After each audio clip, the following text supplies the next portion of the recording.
নিম্নচাপের পর নিম্নচাপে জেরবা দক্ষিণবঙ্গ। ভাদ্র মাস শুরু হয়ে গেলেও বৃষ্টিতে বিরাম নেই। আপাতত উত্তর ও দক্ষিণবঙ্গের জেলাগুলিতে চলবে বৃষ্টি। উত্তরবঙ্গে ভারী বৃষ্টির সতর্কতা জারি করা হয়েছে।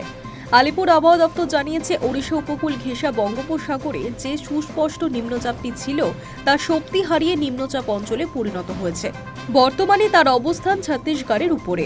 এই নিম্নচাপ অঞ্চলের সংলগ্ন একটি ঘূর্ণাবর্ত রয়েছে সমুদ্রপৃষ্ঠ থেকে 5.8 কিলোমিটার উপরে। নিম্নচাপ অঞ্চলে সরাসরি কোনো প্রভাব পড়ছে না পশ্চিমবঙ্গে, তবে বঙ্গোপসাগর থেকে জলীয় বাষ্প ঢুকছে, ফলে বাংলায় এখনও বৃষ্টির অনুকূল পরিস্থিতি রয়েছে।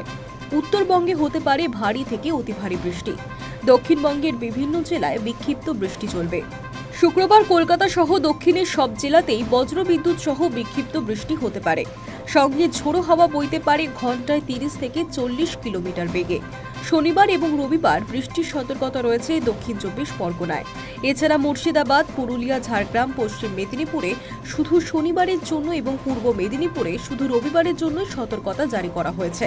দক্ষিণবঙ্গের সব জেলাতেই বিক্ষিপ্তভাবে হালকা থেকে মাঝারি বৃষ্টি হতে পারে, তবে আপাতত আর কোথাও সতর্কতা জারি করেনি হাওয়া অফিস। ওড়িশা উপকূল সংলগ্ন উত্তর পশ্চিম বঙ্গোপসাগরে ঘন্টায় 35 থেকে 45 কিলোমিটার বেগে ঝোড়ো হাওয়া বইছে।